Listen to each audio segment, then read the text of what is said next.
Hello friends, welcome to channel masters of botany. Again मैं हूं आपका दोस्त विनय कुमार सिंह और इस वीडियो में हम एक और टॉपिक के बारे में बात करेंगे which is carbon sequestration, it's important meanings and ways of carbon sequestration.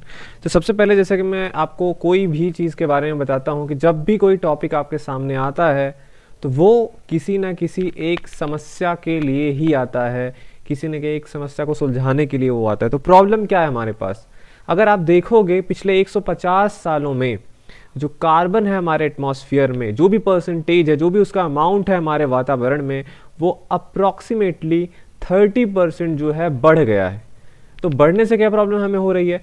आपको पता है कि कार्बन डाइऑक्साइड एक ऐसा गैस है जो कि जो ग्लोबल टेम्परेचर राइज है उसमें उसका इम्पैक्ट या कंट्रीब्यूशन बहुत ज़्यादा है।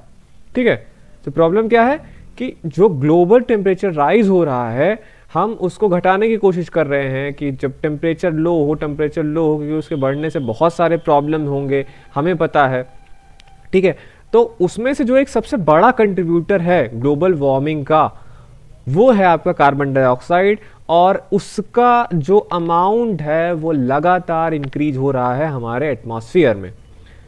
तो हमें पता है प्रॉब्लम होगी, सारा जो भी आपका वेदर साइकिल है वो गड़बड़ होगा, फसल जो आप उगाते हो उसमें प्रॉब्लम होने वाला है, ग्लेशियर्स जो हैं वो जो है मेल्ट हो रहे हैं जिससे सी राइज हो रहा है, तो बहुत सारे प्रॉब्लम है। टेम्परेचर आप देख रहे हो वो बढ़ता ही चला जा रहा है। तो कार्बन को कंट्रोल करने का अभी आप समझ लीजिए सबसे बड़ा चैलेंज है। तो ये टॉपिक जो है इसी से डील करता है कि कार्बन से डील करता है एक्चुअली। तो हम जानते हैं कि कार्बन सिक्वेस्ट्रेशन है क्या।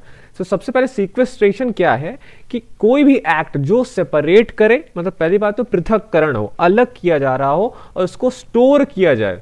ये है एक एक्ट जिसमें हम किसी चीज को सेपरेट करते हैं, उसके बाद सेपरेट करने के बाद उसको हम करते हैं स्टोर, किसी भी एक हार्मफुल सब्सटेंस को। तो यहाँ पे कार्बन, जैसा कि मैंने बताया, अगर वो ग्लोबल राइज टेम्परेचर कर रहा है, टेम्परेचर राइज कर रहा है, तो कार्बन हमारे लिए एक हार्मफुल सब्सटेंस हो गया और उसका सिक्वेस्ट्रेशन करना। ठीक है, उसको हम सेपरेट करेंगे, उसके बाद स्टोर करेंगे। This process is known as carbon sequestration. And the definition of carbon sequestration is, it is the process of capturing and storing atmospheric carbon dioxide.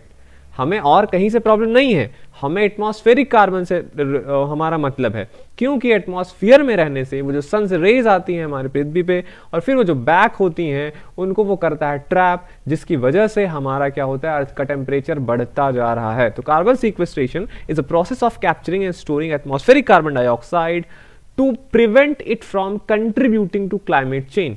तो हम अगर उसको कैप्चर करते हैं और स्टोर भी करते हैं, पकड़ना भी, ठीक है, और संग्रहित भी आपको उसको करना है, ऐसा नहीं आप उसको रिलीज कर दो।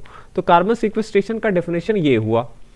तो जिससे कि क्या होगा, जो भी एग्जिस्टिंग CO2 है कार्बन डाइऑक्साइड एटमॉस्फेयर में, उसको आप स्टोर कर लोगे।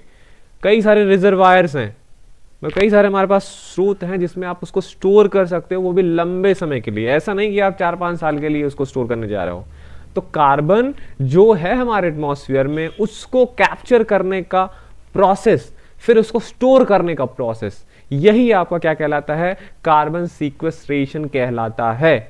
और ये क्यों कर रहे हैं, मैंने आपको रीजन बता दिया, क्योंकि पिछले 150 सालों में 30% कार्बन बढ़ा है, जो कि हमारा पृथ्वी पे टेम्परेचर बढ़ा रहा है।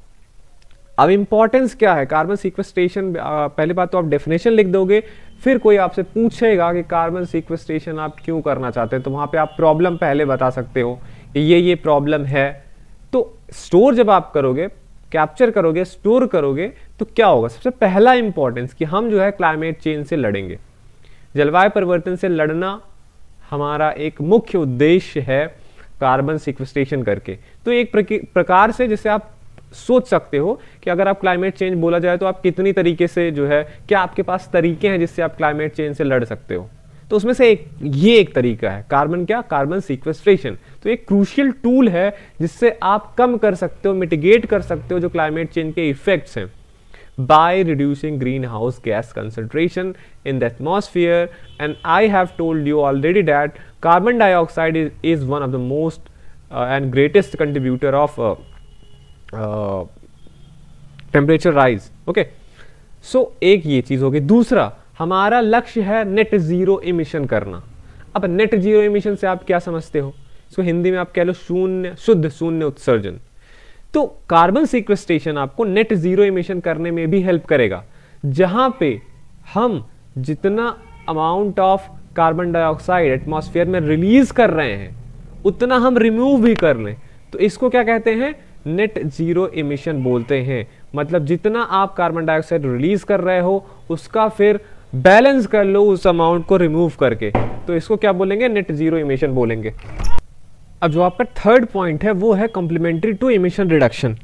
तो while reducing emissions is the primary goal, जैसे कि हमें पता है कि हमारा जो भी इमिशन है कार्बन का जो हम उत्सर्जन कर रहे हैं उसको रिड्यूस करना हमारा प्राइमरी गोल है।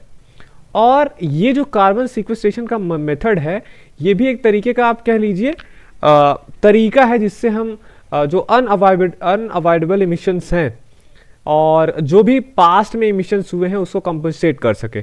मतलब जैसे अगर आप चाह लो कि हाँ भाई हमें ये काम तो करना ही करना है, इसमें कार्बन निकलना ही निकलना है, तो आप उसमें कुछ नहीं कर सकते हो, तो आप कार्बन सीक्वेस्ट्रेशन कर सकते हो। सेकंड, जो पास्ट में इमिशंस हुए हैं, मान लो ठीक है अभी आपने कम किया है, पर जो पास्ट में बहुत सारे कार्बन डाइऑक्साइड रिलीज किए गए हैं वो एटमॉस्फेयर में हैं, जब आप उनको कैप्चर और स्टोर करोगे तो आप वो भी कंपनसेट कर सकते हो। ठीक है। चौथा कि इसके मल्टीपल बेनिफिट्स हैं, यही नहीं कि आपने कार्बन अगर स्टोर किया, कैप्चर किया, स्टोर किया तो केवल एटमॉस्फेयर से कार्बन ही कम हो रहा है और कुछ नहीं हो रहा। ये तो क्लाइमेट चेंज में जो भी कमी आप करोगे तो करोगे, मतलब मिटिगेशन तो होगा। सेकंड, उसके और भी बेनिफिट्स हैं, जो आप कार्बन स्टोर कर रहे हो उससे आप जैसे कुछ बायोडाइवर्सिटी जिससे बढ़ सकती है वो काम कर सकते हो, सॉइल का हेल्थ इंप्रूव होता है इससे, और इकोनॉमिक अपॉर्चुनिटीज भी कई सारी हैं। मतलब आप उन कार्बन को स्टोर करके कुछ वैल्यूएबल चीजें बना सकते हो या नहीं, तो उससे आपको एक इकोनॉमिक अपॉर्चुनिटी भी है। अब टाइप्स अगर हम देख लें कितने प्रकार से आप कार्बन सीक्वेस्ट्रेशन कर सकते हो, तो दो मेन मेथड्स हैं। एक तो बायोलॉजिकल सीक्वेस्ट्रेशन आता है जिसको हम क्या कहते हैं, बायो सीक्वेस्ट्रेशन। इसका मैकेनिज्म क्या है, बायोलॉजिकल सीक्वेस्ट्रेशन मतलब ये एक नेचुरल प्रोसेस है, जैसा कि फोटोसिंथेसिस आपको पता है। इसमें क्या होता है, फोटोसिंथेसिस में बेसिक चीज है कि इसमें प्लांट सनलाइट के प्रेजेंस में वाटर भी उसको लगता है, उसमें कार्बन डाइऑक्साइड जो है कैप्चर करके स्टोर करता है, तो प्लांट में आएगा, फिर उससे सॉइल में आएगा, जो भी अदर ऑर्गेनिक मैटर है उनमें ये जाता है। तो एक तरीके का क्या होगा, ये प्राकृतिक चीजें होगा, मतलब नेचुरल प्रोसेस हो गया।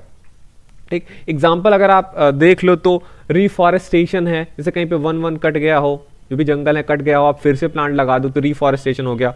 अफॉरेस्टेशन, कहीं बेयर जो लैंड्स है उनमें आपने फॉरेस्ट लगाया, फॉरेस्ट मैनेजमेंट इससे अच्छा होता है।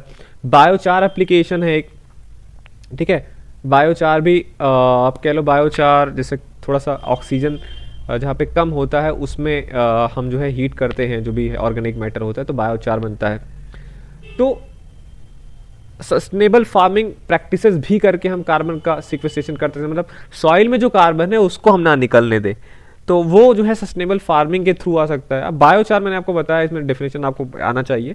बायोचार है क्या, चारकोल लाइक सब्सटेंस होता है जहाँ पे हम किसी ऑर्गेनिक मैटर को जब हीट करते हैं, जैसे कि वुड चिप्स हो गए या प्लांट के जो रेसिड्यूज हो गए या जो मैन्योर आप यूज करते हो, ऑक्सीजन लिमिटेड इन्वायरमेंट में जब उसको हीट करते हैं तो ये क्या कहलाता है, पायरोलिसिस प्रोसेस, जिसमें बायोचार बनता है।